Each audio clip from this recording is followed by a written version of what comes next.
And for them to come out and say, hey man, we're doing this, it's the biggest clue ever. And a lot of people made a lot of money. So pretty much there was another form of intervention, manipulation back in 2015-ish, where I think even before that, maybe 2014, where pretty much the Swiss came out and said, we're gonna peg our currency to the euro. And what that meant was that they came out and said, we're not gonna let this bad boy drop under $1.20.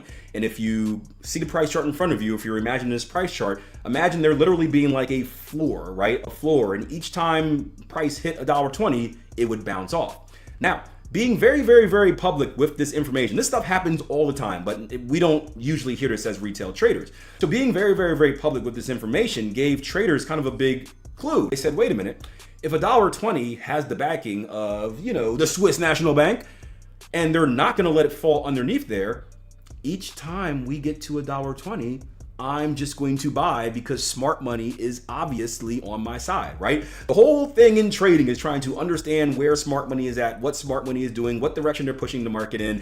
And for them to come out and say, hey man, we're doing this, it's the biggest clue ever. And a lot of people made a lot of money. But all good things must come to an end. And while there are so many traders getting greedy, fat like pigs, right, eating off this $1.20 bounce, one day the Swiss came out and said, hey, rug, which is $1.20, which is holding everyone up, we don't feel like doing it anymore. Poof, boom, and then boom, everything dropped. And it was actually kind of a very memorable time in the market, not because the market moved 3,000 pips in a matter of seconds, but it also implemented a lot of new learning experiences and changes in the Forex industry, right?